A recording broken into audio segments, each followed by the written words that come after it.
Tu es Dieu, tu es le Seigneur. Nous n'avons que toi. Nous ne comptons que sur toi. Nous n'espérons que sur ta grâce.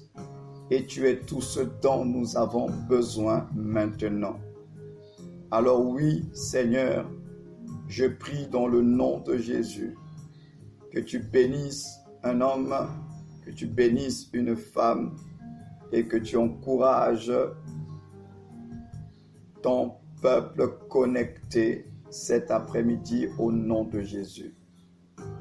C'est avec action de grâce et dans le merveilleux de tous les noms, Jésus le Christ, que nous avons ainsi prié, et avec ceux qui sont connectés, nous disons Amen, Amen par un pouce, Amen en écrivant Amen pour dire que vous êtes là et que vous êtes prêts à recevoir la parole de Dieu, la semence de Dieu. Que quelqu'un dise Amen depuis le Maroc, que quelqu'un dise Amen depuis la France, que quelqu'un dise Amen depuis le Congo, que quelqu'un dise Amen depuis le Cameroun, la Côte d'Ivoire, que quelqu'un dise Amen à travers les nations. Oui, que le Seigneur vous bénisse, vous qui avez dit Amen et qui êtes connectés. Gloire à l'agneau de Dieu. Alors nous allons commencer notre temps de partage de cette journée.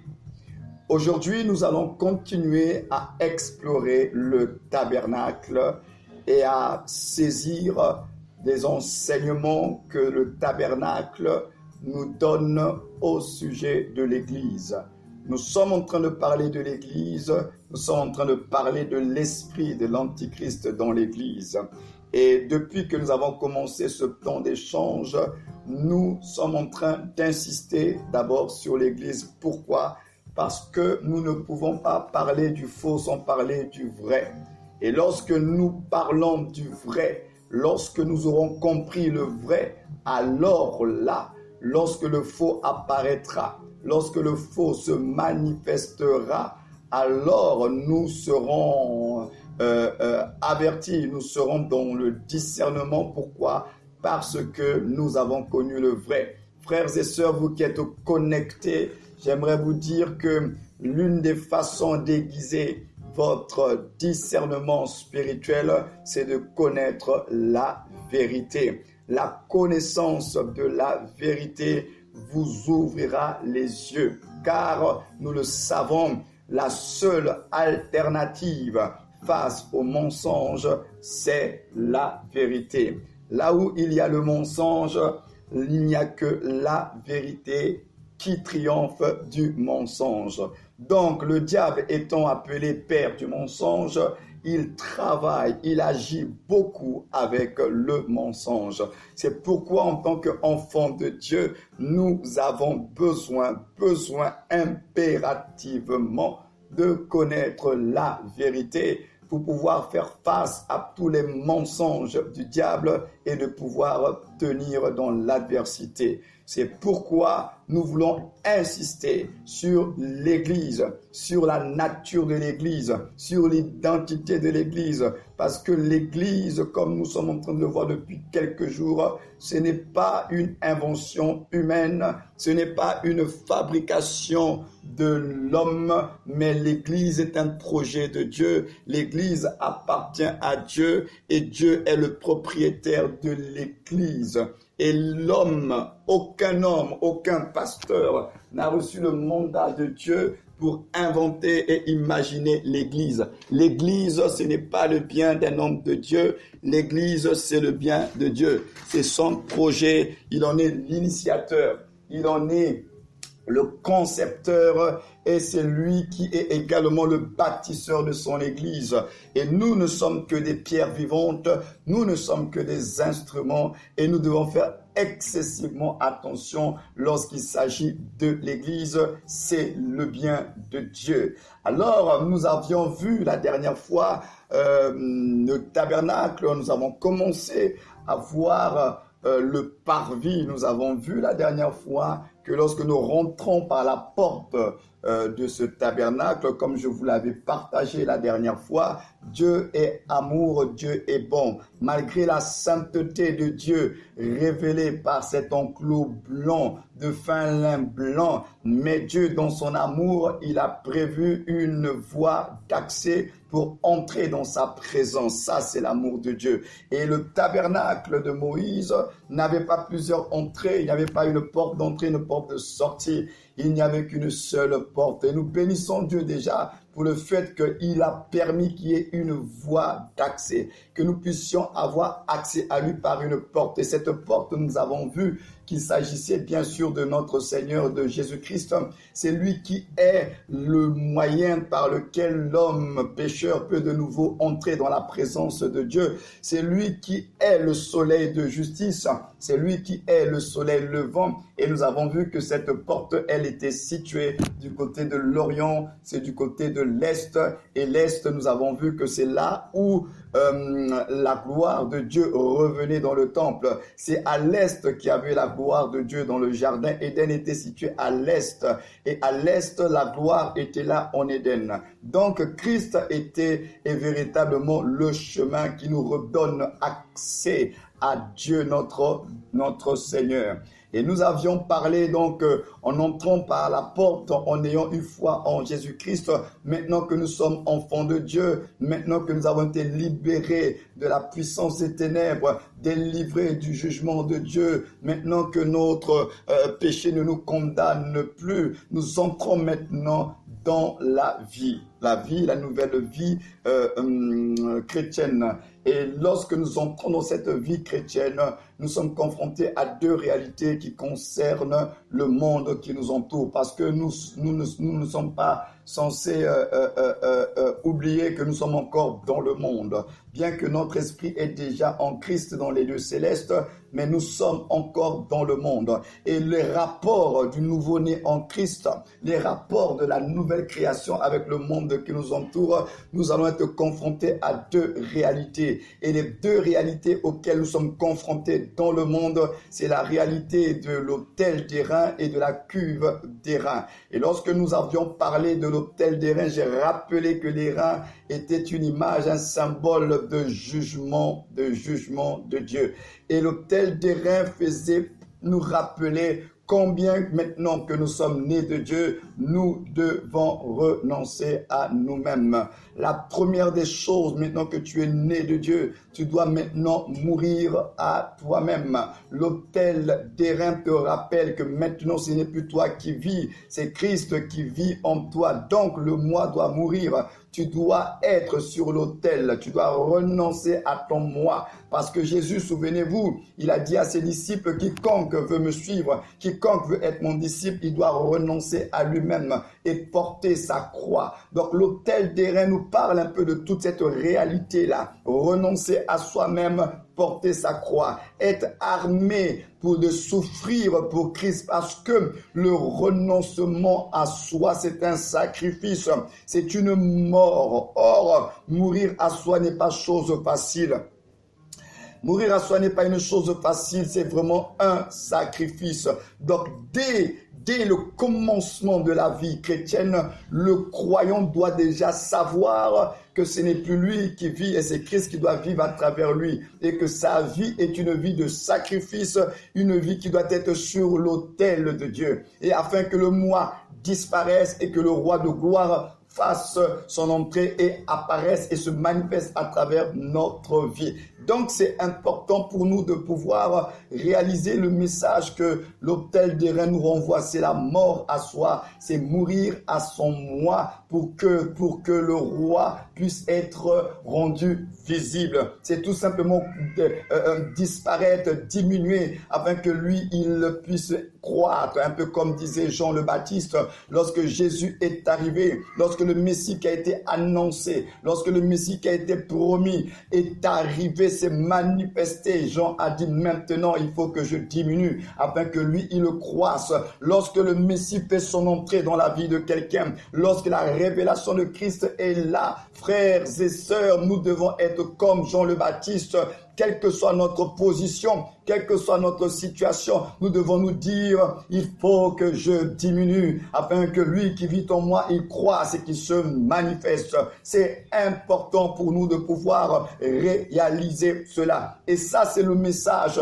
de l'autel des reins. Tu es né de Dieu, c'est vrai, mais tu dois avoir maintenant un esprit de sacrifice. Tu dois savoir que la vie chrétienne, tout ce qui sera pour toi en tant que nouveau-né en Christ une occasion de chute, tu dois te préparer à couper cela. Jésus a dit, si ta main est pour toi une occasion de chute, coupe-la. Vaut mieux entrer pour toi dans le royaume des cieux qu'avec un seul bras, que d'aller en enfer avec tout ton être entier. Donc, frères et sœurs, Jésus n'avait pas caché la vérité. Il a été clair dès le point de départ. Vous voulez me suivre, vous voulez être mes disciples, il n'y a pas de problème. Mais sachez qu'il y a un prix que vous allez devoir payer. Moi, j'ai payé le prix de votre connexion. Je vous ai connecté, reconnecté avec le ciel. Je vous ai reconnecté avec le Père. Maintenant, pour marcher dans cette nouvelle vie, vous aurez besoin, vous également, de payer le prix, de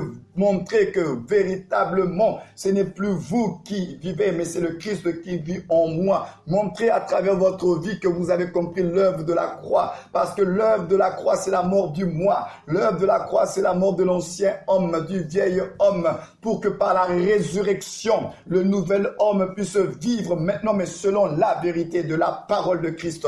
C'est pourquoi, frères et sœurs, l'autel des reins donne un message clair. Tu dois mourir à toi-même, et tout ce qui est une occasion de chute, qui n'honore pas Dieu, qui ne glorifie pas Dieu, tu dois t'en défaire. Ça va être un sacrifice, ça sera un prix, mais tu vas devoir payer ce prix-là, parce que la Bible dit que celui qui voudra sauver sa vie la perdra, mais celui qui la perdra pour moi la retrouvera. Alléluia. Donc, frères et sœurs, lorsque nous renonçons à tout ce qui ne glorifie pas le Seigneur, ce n'est pas une perte comme nous le pensons quelquefois. Bien au contraire, c'est un gain. Nous gagnons de nouveau la grâce, la faveur de Dieu, l'appréciation, l'approbation divine. En tout cas, nous nous mettons dans une disposition où Dieu va déverser ses grâces et ses faveurs, tout simplement parce que nous avons renoncé à nous-mêmes, à notre moi, pour que le roi vive à travers nous. Et la cuve de rein dans le parvis nous a parlé de l'esprit de repentance et de sanctification, parce que les deux vont ensemble. Lorsqu'ils étaient en train de se regarder dans cette cuve faite de miroirs, ça leur montrait dans quel état ils étaient. Là où c'était pas propre, ils se nettoyaient. Et j'ai parlé ici de l'esprit de repentance où tout le temps, nous devons réajuster le tir, regarder à travers la parole de Dieu et voir est-ce que nous sommes toujours dans les voies de Dieu. Et lorsque nous constatons que nous sommes sortis des voies de Dieu, alors nous réajustons. C'est ça être consacré, c'est ça être sanctifié. Nous sommes mis à part par Dieu et pour Dieu. Et puisque nous avons été mis à part par Dieu et pour Dieu, alors nous devons toujours veiller. Est-ce que nous sommes toujours dans les voies de Dieu? C'est pourquoi ici nous parlons d'un esprit de repentance.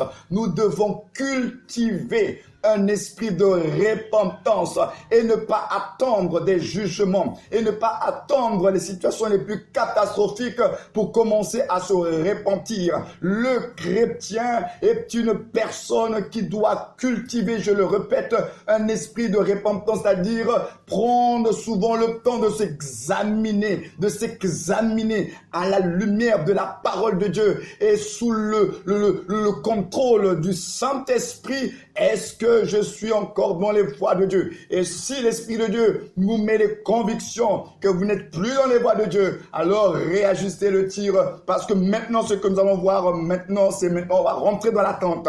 Là, c'était le parvis, avec nos rapports avec l'extérieur, le monde extérieur. Le parvis avec toutes les attaques que nous recevons venant du monde extérieur, le monde, la chair. Et oui, je répète aussi que lorsque nous avons parlé de l'autel des reins, nous avons parlé du problème de la chair. L'autel l'autel des reins nous rappelle tout de suite maintenant que tu es né de Dieu. Il y a un ennemi beaucoup plus important que le diable lui-même auquel tu vas être confronté, c'est la chair. La chair à travers les 5 sens et travaillons avec ton âme. La chair, tu vas devoir faire face à la chair. Or, la seule façon pour tenir face à la chair, ce n'est pas au nom de Jésus, non. La chair, il faut la traiter durement. La chair, il faut la discipliner. La chair, il faut toujours être dans un principe de mort, de lui priver de tout ce qui fait sa vitalité. La chair, on ne négocie pas. La chair, on ne joue pas. Parce que la chair est notre ennemi le plus dangereux, le plus sournois, qu'on ne discerne pas toujours. Mais il fait des dégâts parce qu'il est en nous. Il est dans notre corps, bien entendu, pas dans notre esprit, mais dans notre corps. Et il est activé par nos 5 sens. Donc, frères et sœurs, l'autel des reins nous rappelle qu'il faut traiter le problème de la chair. Voilà pourquoi nous avons parlé de mourir à soi-même, de renoncer à soi-même. Si nous ne mourons pas à nous-mêmes, si nous ne renonçons pas à nous-mêmes, il va être difficile pour nous de pouvoir régler le problème de la chair. Et voilà pourquoi, avec la cube de rein qui nous parle de l'esprit de repentance,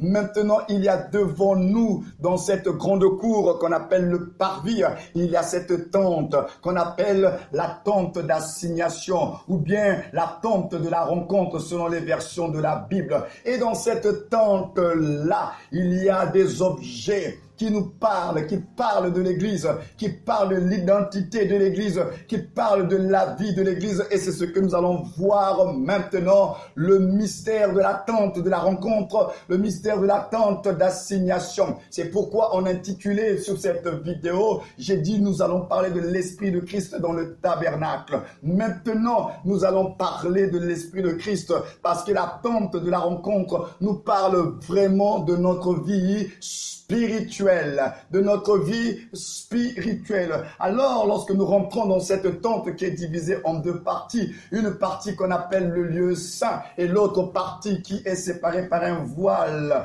qu'on appelle le Saint des Saints, nous allons commencer par le lieu saint. Mais avant d'entrer pleinement dans le lieu saint, j'aimerais encore nous rappeler, merci Saint-Esprit, que pour pouvoir entrer dans cette tente-là également, il y a une porte. Il y a une porte avec le fameux rideau aux 4 couleurs. Alors, cette porte également de la tente, elle n'est pas située à l'ouest, elle n'est pas située au nord, elle n'est pas située au sud, elle est située à l'est, à l'orient, comme la porte du parvis. C'est incroyable. Oui, il n'y a qu'une seule porte dans cette tente, il n'y a pas de porte de sortie, et cette porte, elle est dans la même direction. Elle est dans la même direction que la porte du parvis et elle a les mêmes couleurs et tout cela c'est pour nous rappeler ce que nous allons voir, l'Esprit de Christ, parce qu'on avait vu avec la porte du parvis que les 4 couleurs c'est la révélation de Jésus-Christ à travers les 4 évangiles.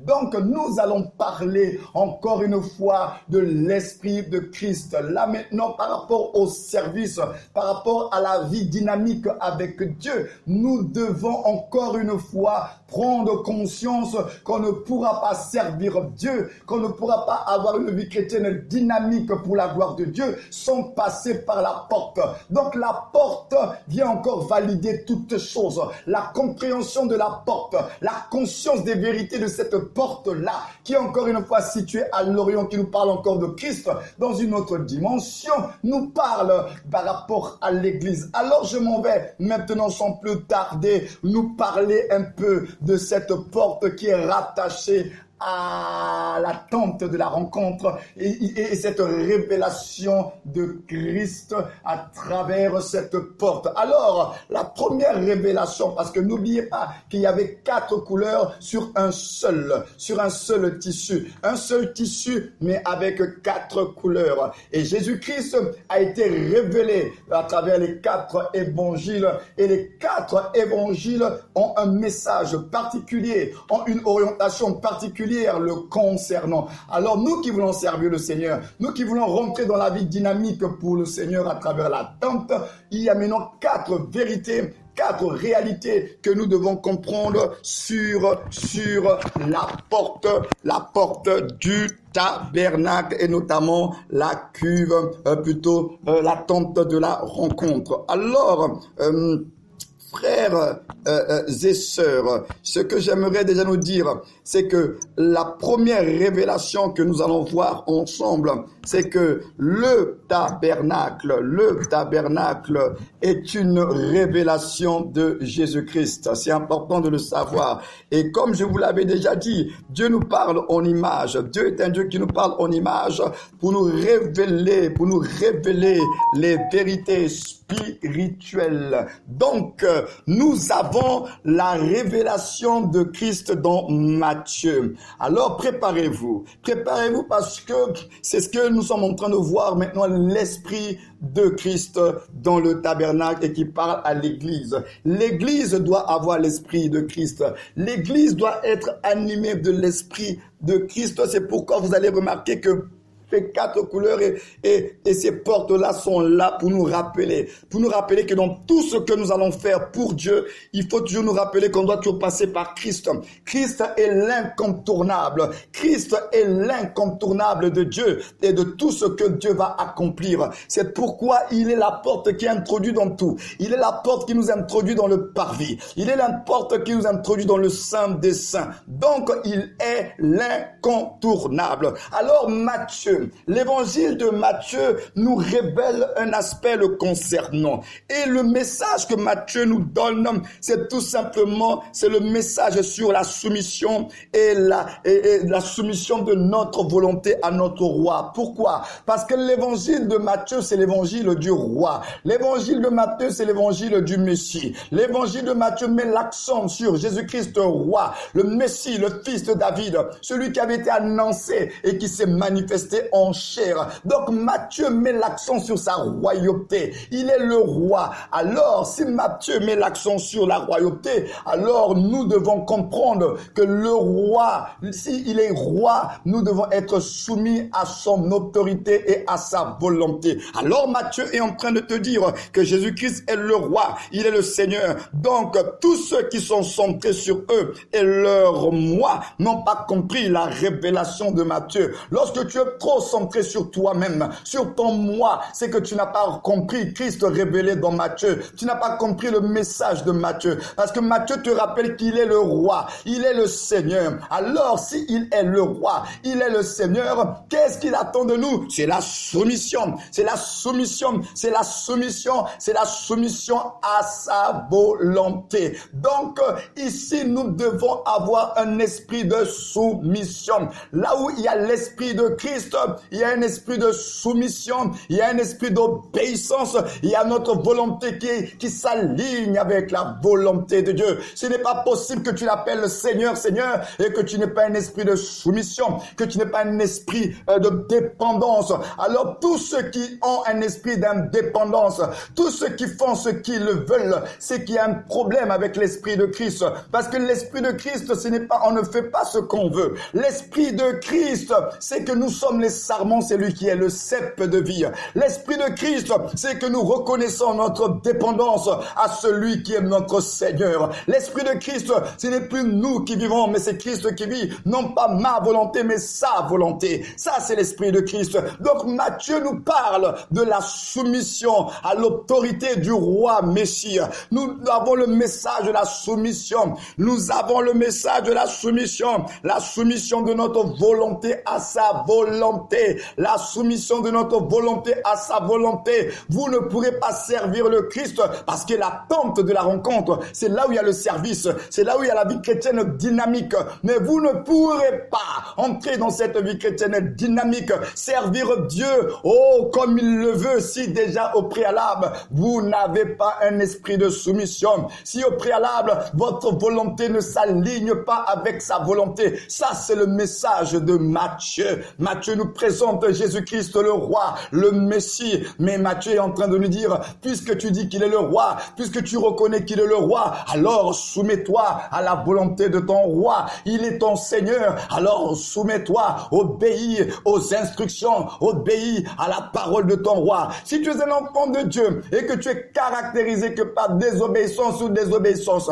esprit d'indépendance, sache qu'il y a un souci avec la révélation de Jésus. Là, il y a un problème, c'est que Jésus, à ce niveau-là, tu n'as pas la bonne révélation sur lui. Matthieu est là pour t'aider, pour te dire qu'il est le roi. Alors, soumets ta volonté à celle du roi. Alors, Marc qui est le deuxième évangile, et après je vais les mettre dans l'ordre de la révélation. Là, je vous les donne un peu dans l'ordre de l'écriture, comme nous les lisons dans nos Bibles. Mais après, je vais vous renvoyer tout ça dans l'ordre de la révélation. Alors, Marc nous parle de quoi? Marc nous enseigne sur l'humilité à travers son... Non, c'est même pas l'humilité. Marc, c'est le serviteur. Marc, Jésus-Christ, il est le serviteur. C'est l'évangile du serviteur. Le sacrificateur qui est lui-même le sacrifice. Alors, l'évangile de Marc nous enseigne que nous devons servir les autres et non nous servir nous-mêmes. L'évangile de Marc nous rappelle que l'esprit de Christ, c'est l'esprit qui nous amène à servir les autres et non à nous servir nous-mêmes. C'est l'esprit qui nous amène à ne pas nous centrer sur nous-mêmes, mais à nous focaliser sur les autres. Oui, Marc nous enseigne sur le service et l'autorité. Parce que dans l'évangile de Marc, Jésus-Christ, il sert. Mais il sert comment? Il chasse les démons, il prie pour les malades, il est en action. On voit un Jésus en action dans Marc. Marc n'a pas le temps de vous raconter la généalogie. Marc n'a pas le temps de vous raconter l'enfance de Jésus. Lorsque vous lisez Marc, directement nous sommes en action. Un Jésus qui est en action, un Jésus qui sauve, un Jésus qui guérit, un Jésus qui libère, un Jésus qui sert les autres à travers le don qu'il incarne. Ça, c'est l'évangile de Marc. Marc nous enseigne sur le service et l'autorité. Donc, tous ceux qui sont appelés au service, au ministère, Marc nous dit, le ministère que nous avons, ce n'est pas pour nous-mêmes, ce n'est pas pour notre gloire, mais c'est pour servir le roi des rois. C'est pour servir le roi des rois. C'est pour être au service des autres et non à notre propre service. Marc nous rappelle cela. Oui, quand on se sert soi-même et qu'on a peur des démons, ça veut donc dire que nous n'avons pas compris le message de Marc. Jésus dans Marc te dit que tu es serviteur des autres. Jésus dans Marc te dit tu ne te sers pas toi-même. Jésus dans Marc te dit le ministère que tu as reçu, c'est pas pour bâtir ton empire. Jésus dans Marc te dit le ministère que tu as reçu, c'est pour manifester le royaume de Dieu par la puissance du Saint-Esprit que tu as reçu. Alors exerce mon autorité. Exerce mon autorité sur la terre. N'aie pas peur des démons.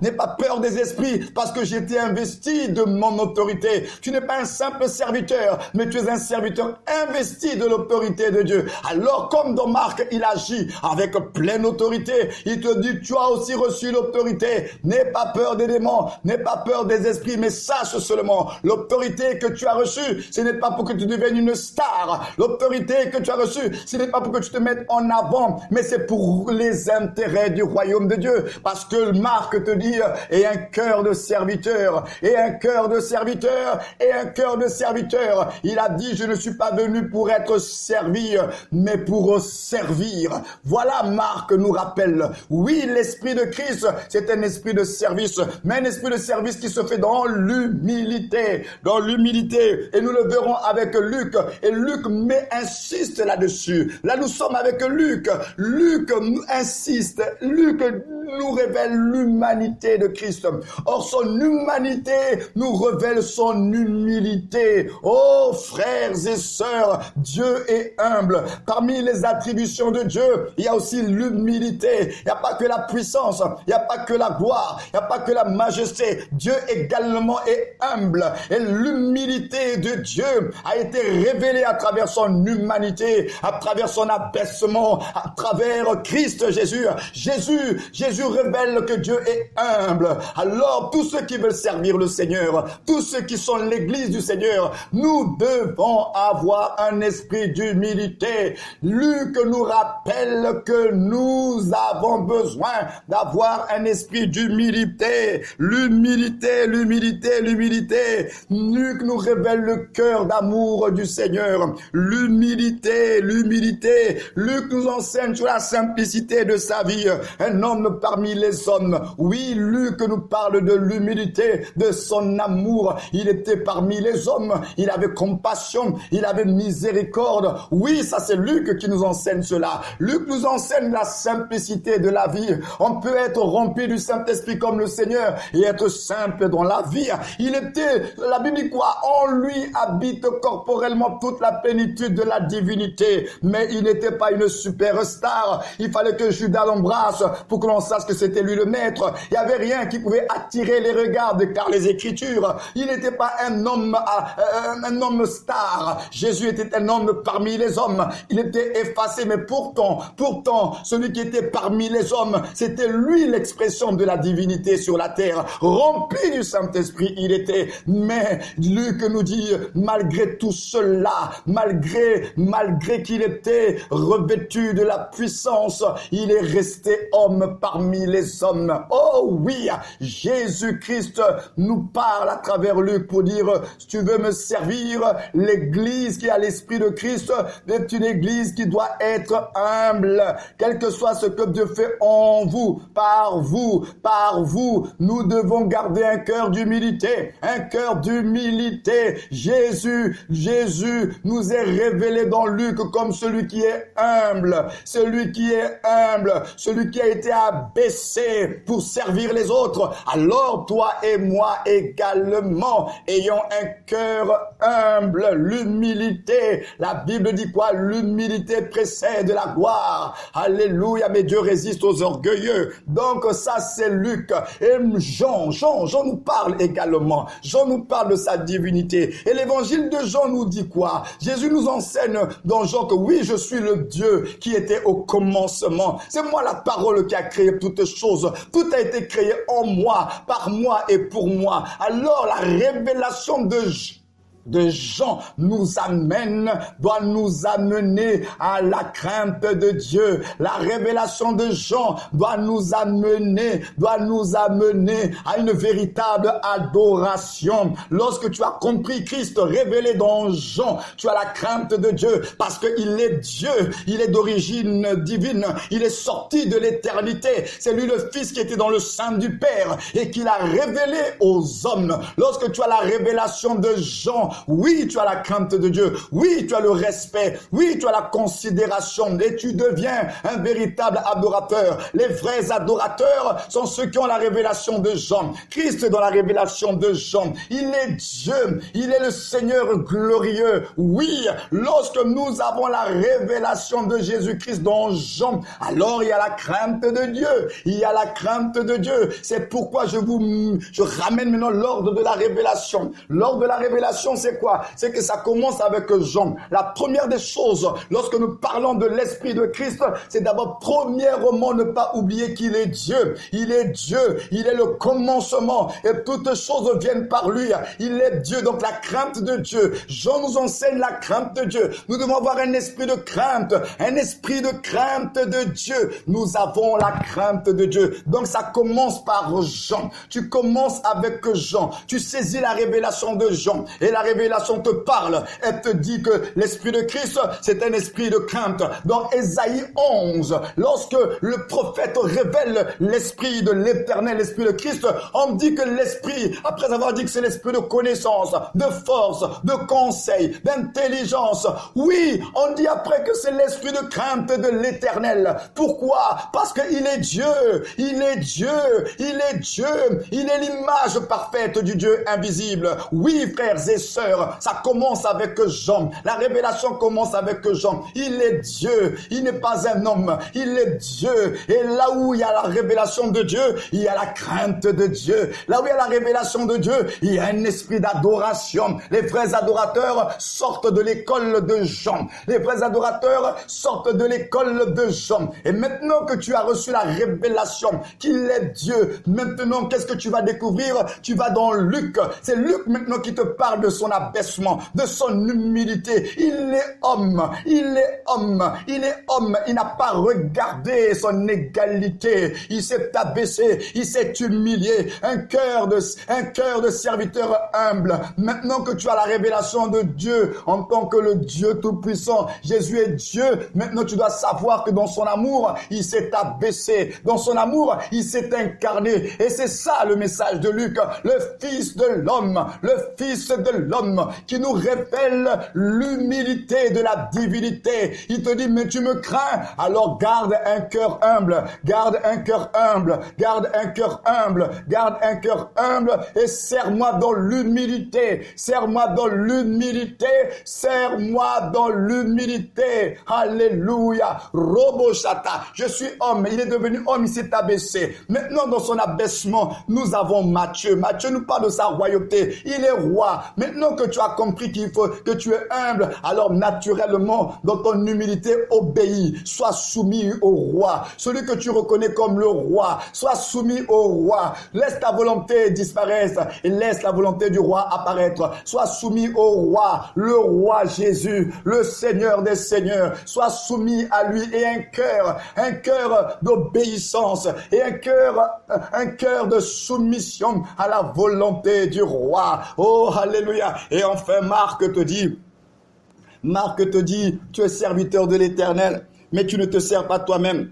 Tu sers les intérêts du roi. Tu sers les intérêts du roi. Tu sers les intérêts du roi. Toute l'autorité, toute la grâce que tu as reçue, ce n'est pas pour toi, mais c'est pour le roi. Ce n'est pas pour toi, mais c'est pour le royaume. Ce n'est pas pour te mettre en avant, mais c'est pour que lui, il soit mis en avant. Oui, Marc te le dit, que tu es serviteur des autres et non serviteur pour toi-même. Alors oui, frères et sœurs, c'est ça, les 4 étapes d'esprit principales que l'Église doit avoir et garder. Et nous reviendrons là-dessus encore en détail dans la suite de notre temps d'édification, d'enseignement dans les jours à venir. Mais ce que tu dois retenir, c'est que tu veux avoir la crainte de Dieu, alors comprends la révélation de Jean. Tu veux être humble, alors comprends la révélation de Luc. Tu veux servir comme il se doit, alors comprends la révélation de Marc. Tu veux marcher dans l'obéissance, alors comprends la révélation de Matthieu. Lorsque Christ est révélé de cette façon, lorsqu'une personne voit Christ dans cette globalité, c'est pourquoi ces 4 couleurs étaient sur un seul drap. Ça veut donc dire que nous devons avoir la révélation, l'entendement de Christ selon la révélation de ces 4 évangiles-là. Alors la question qui nous est posée ce soir, quelle révélation de Christ tu as déjà cernée et saisie? Peut-être qu'il y en a 2 que tu as comprises et qu'il y en a 2 autres que tu n'as pas encore cernées. Donc, cela nous permet de nous évaluer. À quel niveau de la révélation de Christ je suis? Peut-être que pour toi, tu n'as que capté, compris le Fils de l'homme, la révélation de Luc. Peut-être que toi, quand tu parles de Christ, tu restes centré que sur Luc, son humanité. Ah, Dieu est venu des cieux, il s'est humilié, il s'est abaissé. Mais les autres aspects qui forment un tout, tu n'as peut-être pas cerné. Voilà pourquoi, malgré la compréhension du fait que, vraiment, il a souffert, il est venu mourir pour nos péchés, tu continues à marcher sans la crainte de Dieu. La manière dont nous vivons est révélateur de la révélation que nous avons de Christ. Est-ce que nous avons la révélation globale de ces 4 évangiles? Et dans ces 4 évangiles, est-ce que nous avons tout compris ou bien on n'en a compris qu'un seul? Certainement pour certaines personnes, ça sera Jésus-Christ. Jésus-Christ, il est le serviteur, il est venu servir. Et donc tu es impliqué dans le service. Mais dans le service en question, tu ne le fais pas de la bonne façon. Tu te sers de Dieu au lieu d'être servi. par lui pour les autres. Le service en question, tu t'es accaparé les honneurs et la gloire du service pour que toi on te sert. Et lui te dit,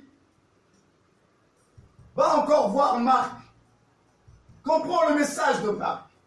Parce qu'au final, les 4 couleurs nous présentent un seul message. Nous parlent d'une seule personne. Il est Dieu. Il est descendu sur terre en prenant la forme humaine. Il est le roi, le Messie. Il est le serviteur des hommes. Ça nous parle que de Jésus. De l'éternité, il est rentré dans le temps. Et dans le temps, il a dû s'incarner en devenant homme. Étant devenu homme, il est devenu le serviteur de tous. Et en tant que serviteur de tous, il a marché dans une obéissance parfaite. Lorsque nous lisons Philippiens 2, verset 5, nous sommes frappés, marqués. Comment on présente le Seigneur. Et j'aimerais lire ce texte et après on va prier. Philippiens chapitre 2, le verset 5. Philippiens 2, verset 5. Alléluia. J'espère que quelqu'un est béni cet après-midi. Si tu es béni, tu peux dire Amen, Amen, Amen en soulevant ton petit pouce ou bien en écrivant Amen. L'Esprit de Christ dans le tabernacle, cet état d'esprit, nous devons le conserver dans l'Église. Que les choses de l'ombre passent maintenant à la réalité. Philippiens 2, 5 dit, et en vous les sentiments qui étaient en Jésus-Christ, existant en forme de Dieu. Il n'a point regardé son égalité avec Dieu comme une proie à arracher. Mais, écoutez bien, le verset 7, qu'est-ce qu'il a fait? Il était Dieu. On dit existant en forme de Dieu. Donc le verset 6 déjà nous parle de l'évangile de Jean, l'évangile de la divinité. Il est Dieu. On dit existant en forme de Dieu.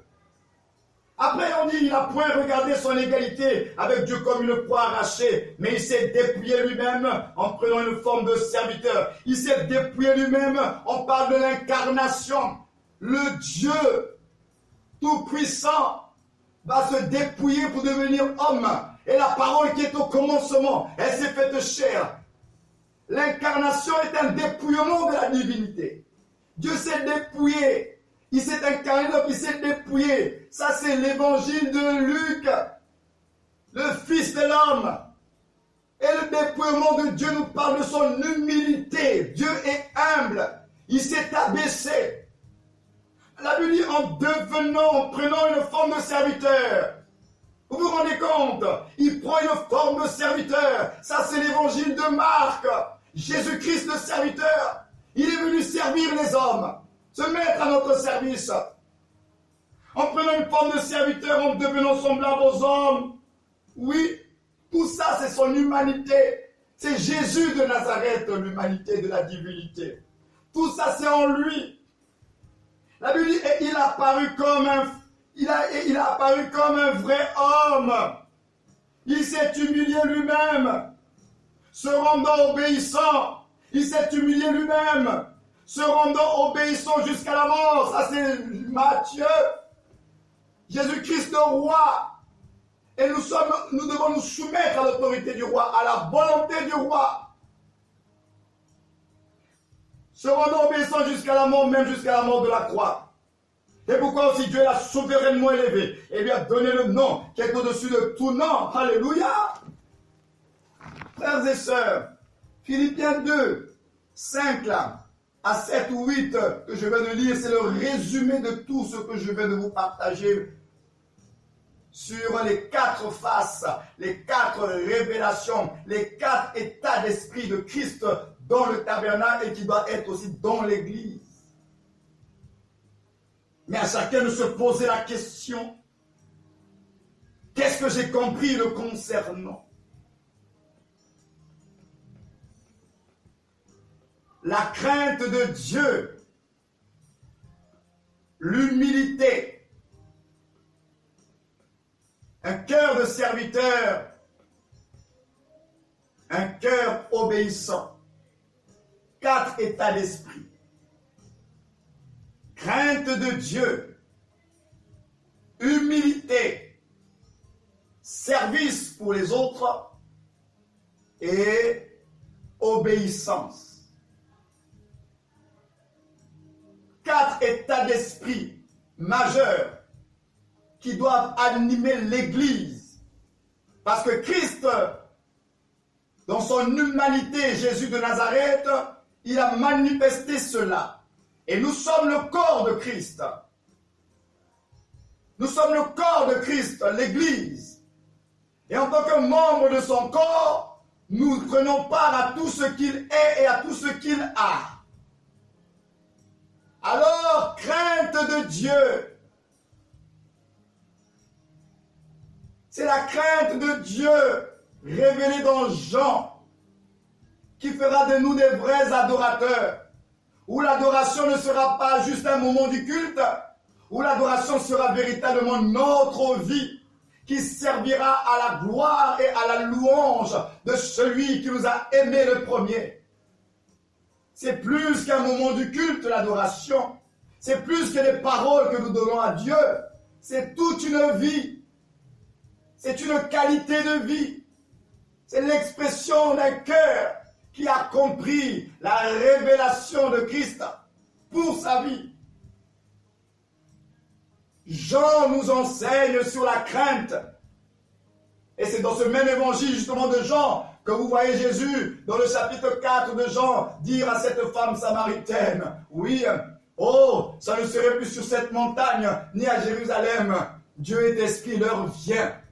Dieu cherche les vrais adorateurs. Les vrais adorateurs, ce n'est pas ceux qui font les programmes d'adoration. Les vrais adorateurs, ce sont les nés de Dieu. Ceux qui adorent Dieu en esprit, en vérité. Si vous n'êtes pas nés de Dieu, si vous n'avez pas compris Christ, vous ne pourrez pas être des vrais adorateurs. Parce que la vérité, c'est Jésus-Christ lui-même. Les vrais adorateurs sont d'abord des hommes et des femmes qui sont nés de Dieu. Et qui leur vie conduite par l'Esprit de Dieu, ils marchent dans la vérité de la parole de Dieu. Les hommes et les femmes qui ont expérimenté Dieu dans leur vie. Et lorsqu'ils parlent de ce Dieu, ils savent de qui ils parlent. Ce n'est pas des hommes et des femmes des slogans, mais des hommes et des femmes qui ont touché la réalité et qui croient que Dieu est ce qu'il est. Luc nous enseigne l'humilité, un esprit d'humilité. Parce que son humanité a révélé son humilité.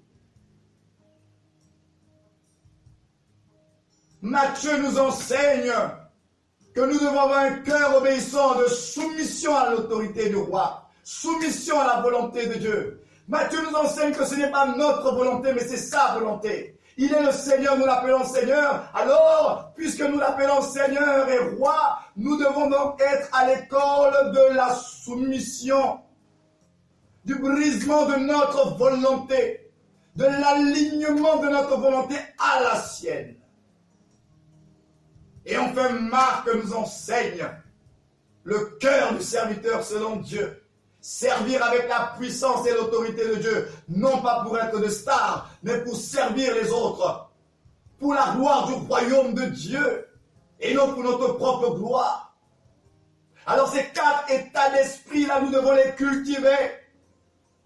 L'Église de Jésus-Christ doit cultiver ces 4 esprits, états d'esprit.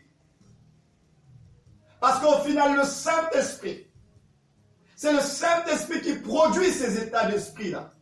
Lorsque nous sommes vraiment en communion avec le Saint-Esprit, normalement, on devrait produire ces 4 états d'esprit.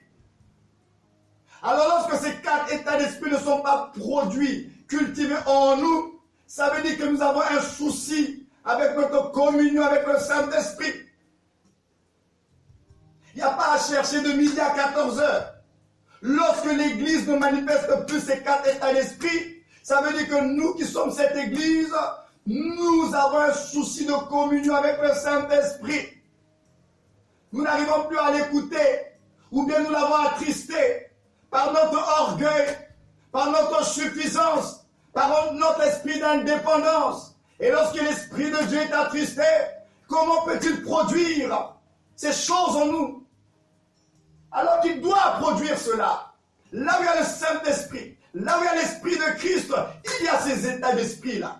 La crainte de Dieu. Là où il y a l'Esprit de Christ, il doit avoir la crainte de Dieu. Là où il y a l'Esprit de Christ, il doit avoir un esprit d'adoration. Là où il y a l'Esprit de Christ, il doit avoir l'humilité. Là où il y a l'Esprit de Christ, il doit y avoir le sens du service. Là où il y a l'Esprit de Christ, il doit avoir le sens de l'obéissance, la soumission à la volonté de Dieu. S'il n'y a pas ça, c'est que chacun de nous doit revoir son intimité, doit revoir sa communion avec le Saint-Esprit. Où est-ce que tu l'as attristé? Où est-ce que tu l'as attristé? Parce que ce n'est pas normal que tu te dises chrétien, tu te dises église, et il n'y a pas ces états d'esprit.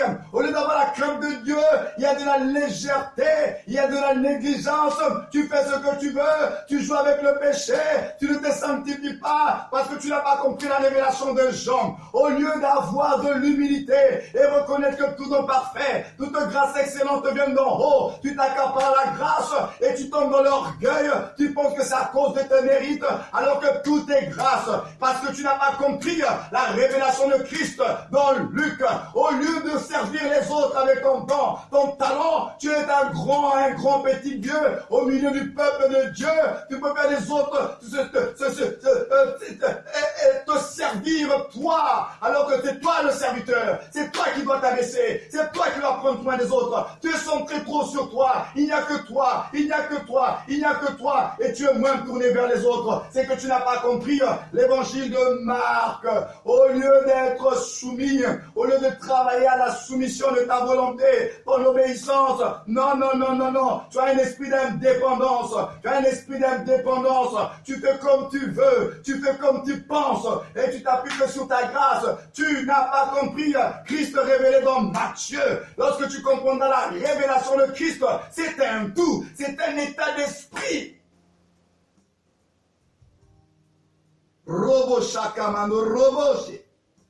Que Dieu nous aide. Et je crois que ces temps-là, Dieu les permet pour que nous puissions nous réveiller. Parce que si ces états d'esprit-là ne sont pas manifestés, je peux vous certifier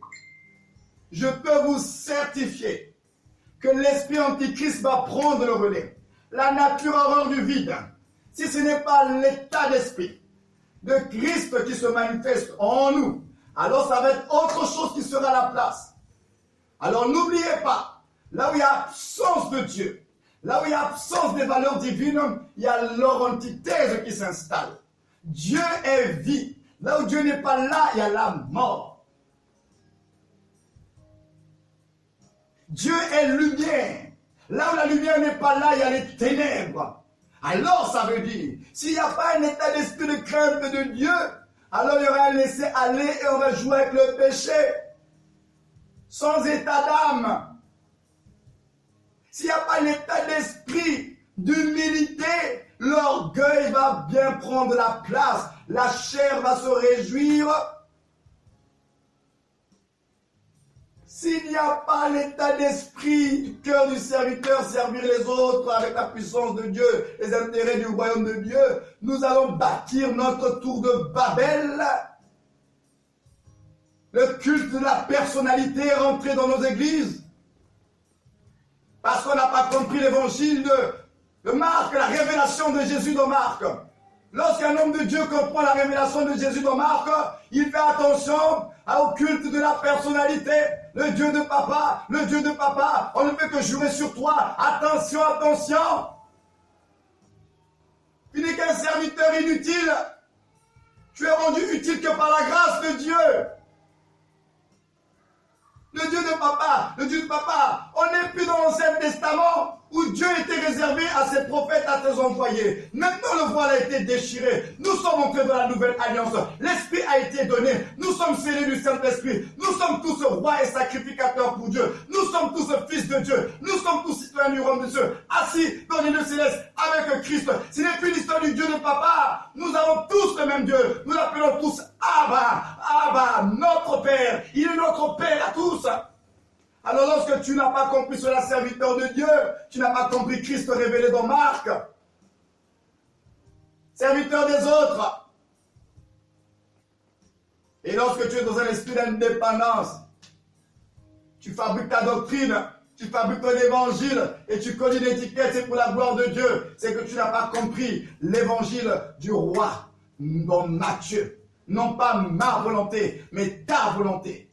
Tu es le roi, tu es le Seigneur, alors je me plie à toi. Il a dit ce jour-là, beaucoup diront, Seigneur, Seigneur, n'avons-nous pas chassé les démons en ton nom? N'avons-nous pas fait des miracles? Oui, ces hommes-là parlaient au nom de Dieu et ils ne les connaissaient pas. Parce que le Seigneur, c'est le roi. On ne fabrique pas des choses et puis on colle une étiquette, c'est en ton nom, Seigneur, qu'on a fait. Non, ça ne marche pas comme ça. La vie chrétienne, on ne fabrique pas. Il a déjà montré le modèle. Le modèle, c'est Christ.